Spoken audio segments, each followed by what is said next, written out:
Hello students, welcome to the English Literature online class. Today I am going to start the new chapter Ode to Autumn. It is written by John Keats. John Keats is one of the most famous romantic English writer, and he had written many poems about nature, just like William Wordsworth or Percy Bysshe Shelley. So here we will read the poem by John Keats, Ode to Autumn, where he had described autumn, the season autumn. And let us see what the poet has to say about the beautiful season autumn. Seasons of mist and mellow fruitfulness, close bosom friend of the maturing sun, conspiring with him how to load and bless with fruit the vines that round the thatch eaves run, to bend with apples the most cottage trees, and fill all fruit with ripeness to the core, to swell the gourd and plumb the hazel cells with a sweet kernel, to set budding more, and still more, let flowers for the bees, until they think warm days will never cease, for summer has overbrimmed their clammy shells. So, in the very first stanza of the poem, the poet has described the fruits of autumn, the ripe fruits of autumn. He says that it is a season of mist and mellow fruitfulness. So, there are mist or fog and the ripened fruits. So, it is the close bosom friend of the maturing sun. The sun has turned mature in the autumn season, and it is the close friend, bosom friend of autumn. So here in these lines we find that autumn is being personified as a close friend of the sun. Personified means autumn has been given the human attributes, that it is a friend to someone. So in fact the poet says that autumn is a close bosom friend of the sun.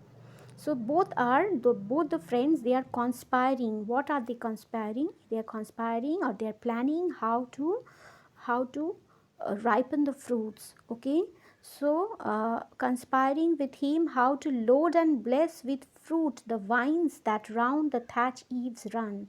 So how to bless and load the fruits, how to ripen all the fruits that are there hanging on the thatch eaves. That means on the roofs, which are covered with thatch. Thatch is the roof made of dried straw or reeds, and eaves are the edges of the roof.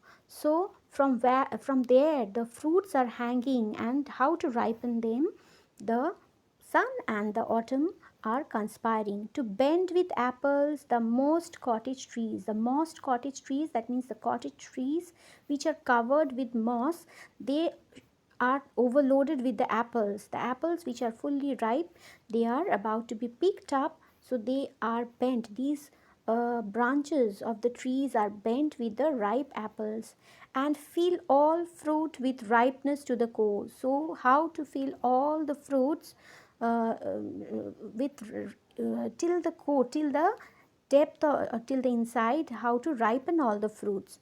So the poet says that the sun and autumn, they are planning to ripen all the fruits till the core, till the inside, to swell the gourd. So how to swell the gourd, that means ripen the gourd, and plumb the hazel shells. How to plumb the hazel shells with sweet kernel, with the sweet seeds inside them, to set budding more. That means how to ripen, or how to help in budding of these fruits and flowers in this season.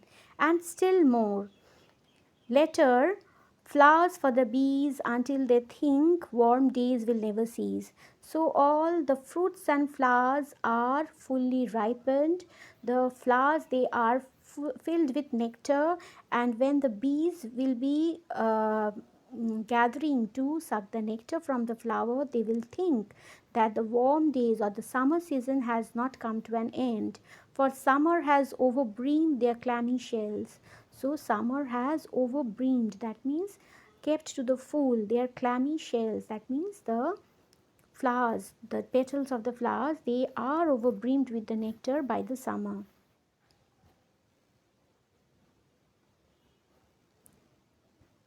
Who hath not seen oft who hath not seen thee oft amid thy store?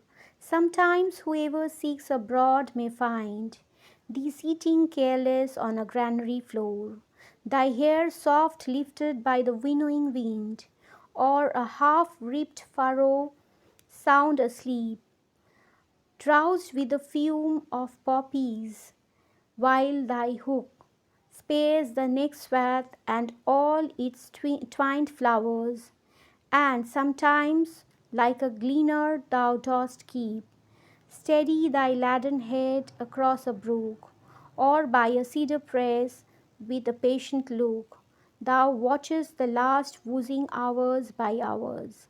So, in this stanza, we find the poet describes the work of the season. That means how the work is continued in the autumn season. What work? The job of cutting the ripened fruits or the ripened crops. Who hath not seen thee oft amid thy store? So the poet says that who has not seen him often amid the store. Sometimes whoever seeks abroad may find, whoever they want to search for them abroad outside, they will find thee sitting careless on a granary floor. They will find the cutter is sitting carelessly on a granary floor. Thy hair soft lifted by the winnowing wind. So the hair is lifted, or it is lifted by the winnowing wind. Winnowing wind is the wind that is capable of blowing away the hair, okay, of the girl who is sitting carelessly on the granary floor, or a half ripped furrow sound asleep, or it is the half ripped furrow. The half ripped furrow means the half ripped plowing which is sound asleep. That means all is very silent in the afternoon of the autumn, and these people who were cutting the crops or the fruits, they were now sitting peacefully, resting for a while, and everything is very calm and quiet. Drowsed with the fume of poppies while they were hooking, while they were cutting the crops, they were drowsed. That means they have fallen asleep by the fume of poppies, by the smell of the poppies, which has an intoxicating effect on the people who are cutting them. Spares the next swath and all its twined flowers. So, who was about to spare the next swath? Swath means the row or the line of grass or crops on its fall, or that lies when the moon, when the farmers mown or reap them. So, those lines, after cutting one line or one swath, they are about to cut the other row, but they had fallen asleep because of the fume of poppies. And sometimes, like a gleaner, thou dost keep. Gleaner means the farm worker. So sometimes, like a gleaner, thou dost keep steady thy laden head across a brook. So they are steady, and they keep their head steady across the brook. Brook means the small stream, or by a cedar press with patient look. So they are watching steadily by they are by the cedar press, and with a patient look they are watching. Thou watchest the last oozing hours by hours. So they are watching how the last drop is coming out of the cedar press. uh, Hours by hours they are waiting there and watching the last oozing. Where are the songs of spring? So in the third stanza we will see that the poet has described the music of autumn, or the songs of autumn. Ah, where are they? Think not of them, thou hast thy music too. While bared clouds bloom the soft dying day, and touch the subtle plains with rosy hue, then is in a wailful choir the small gnats moan.